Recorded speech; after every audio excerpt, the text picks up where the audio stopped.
एक ऐसी अभिनेत्री जो काफ़ी बोल्ड और बिंदास थी और कभी बॉलीवुड इंडस्ट्री में उनका जलवा हुआ करता था। लेकिन एक दिन वो गुमनाम मौत की शिकार हुई। जी हाँ, हम बात कर रहे हैं 70 के दशक की नंबर 1 एक्ट्रेस परवीन बाबी के बारे में।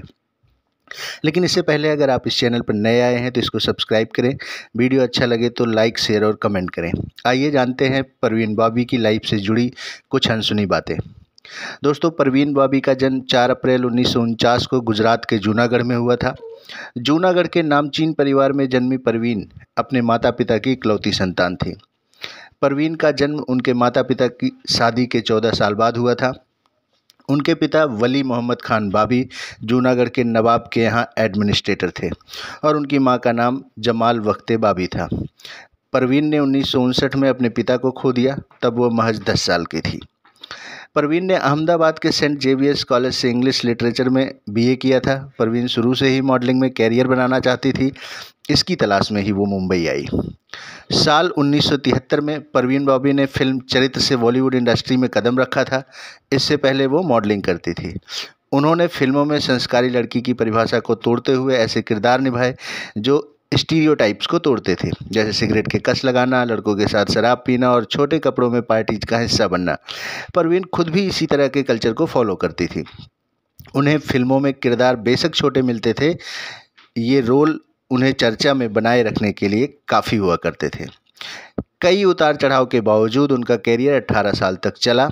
1976 में वह टाइम मैगजीन के कवर पेज पर छपने वाली पहली महिला एक्ट्रेस थी। उस वक्त परवीन बाबी की उम्र महज 27 साल थी। परवीन बाबी की जोड़ी सदी के महानायक अमिताभ बच्चन के साथ खूब पसंद की गई।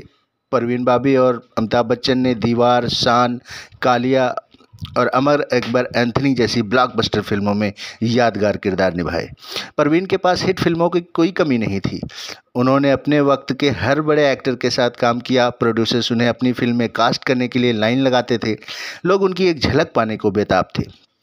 परवीन बड़ी स्टार थी, उनके डांस नंबर फेमस थे, फिल्मों की लाइन लगी थी। इन सबके बीच एक ऐसा वक्त आया कि वह सब कुछ छोड़कर अमेरिका के ह्यूस्टन में रहने चली गई। उनकी आखिरी फिल्म इरादा थी, जो साल 1991 में रिलीज हुई। हालांकि बाद में वह फिर से मुंबई लौट आई। परवीन बाबी के अभिनय कैरियर से ज़्यादा चर्चा होती है उनके लव लाइफ की। परवीन बाबी की लाइफ में सबसे पहले डैनी का नाम जुड़ा। दोनों 4 साल तक रिलेशन में रहे। वहीं डैनी के साथ रिश्ता खत्म होने के बाद परवीन बाबी का नाम कबीर बेदी से जुड़ा, जो कि पहले से ही शादीशुदा थे। ये उन दिनों की बात है जब कबीर बेदी और उनकी पत्नी प्रतिमा के बीच दूरियां आने लगी थी। डैनी और कबीर बेदी से रिश्ता खत्म होने के बाद परवीन बाबी को फिर से प्यार हुआ, वो भी किसी और से नहीं बल्कि जाने माने फिल्म मेकर महेश भट्ट से। महेश और परवीन का रिश्ता तकरीबन 2 साल चला था। दोनों लिव इन में रहा करते थे। महेश भट्ट अपनी पत्नी किरण भट्ट और बेटी पूजा भट्ट को छोड़कर परवीन के पास रहने चले गए थे। लेकिन जब उन्हें पता चला कि परवीन मानसिक बीमारी से ग्रस्त है तो उन्होंने उनका इलाज कराया। लाख कोशिशों के बावजूद भी जब परवीन ठीक नहीं हुई तो परेशान होकर महेश ने परवीन को अकेला छोड़ दिया और अपनी पहली पत्नी किरण के पास वापस लौट आए। एक्ट्रेस परवीन बाबी एक समय में महेश भट्ट के प्यार में पागल थी और एक बार परवीन की एक शर्त की वजह से महेश नाराज होकर बेडरूम से बाहर चले गए और उन्हें मनाने के लिए परवीन बाबी बिना कपड़ों के ही सड़कों पर दौड़ने लगी थी।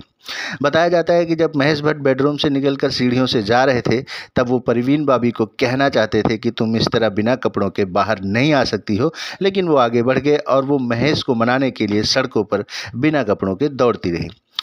लेकिन उन्होंने पीछे मुड़कर नहीं देखा और इस घटना के कुछ समय बाद दोनों का ब्रेकअप हो गया था। इस बात का खुलासा महेश भट्ट ने एक इंटरव्यू के दौरान किया था। परवीन को सिजोफ्रेनिया नामक एक बीमारी थी। उनके दिल में ये डर बैठ गया था कि कोई उन्हें मारना चाहता है। परवीन बाबी के बारे में कहा जाता है कि उन्हें अमिताभ बच्चन से बहुत डर लगता था। खुद परवीन ने भी इसका कई बार जिक्र किया। परवीन को ऐसा लगता था कि अमिताभ बच्चन उन्हें जान से मार देना चाहते हैं। लेकिन तबस्सुम को दिए गए एक इंटरव्यू में खुद परवीन ने बिग बी की जमकर तारीफ की। उन्होंने कहा था कि वे अमिताभ को अपना आइडियल मानती हैं। परवीन ने कहा था, आज की पीढ़ी के वो बहुत उम्दा कलाकार हैं, मैं उनका बहुत सम्मान करती हूँ। परवीन ने अपनी ज़िंदगी के आखिरी दिन अकेले ही काटे और 22 जनवरी 2005 को उनकी मौत हो गई। हैरानी की बात यह रही कि जिस अभिनेत्री के आगे पीछे एक ज़माने में चाहने वालों की लाइन लगी रहती थी, उसके मरने के 3-4 दिन बाद तक भी किसी को उसकी मौत की खबर नहीं लगी। उनका अपना कोई नहीं था, इसलिए उनकी डेड बॉडी को कोई क्लेम करने भी नहीं आया। बाद में महेश भट्ट आगे आए और उनका अंतिम संस्कार किया। अपने आप में रहस्य बन चुकी परवीन अपनी जायदाद का 80% हिस्सा गरीबों के नाम कर गई। इसका खुलासा परवीन की मौत के 11 साल बाद हुआ।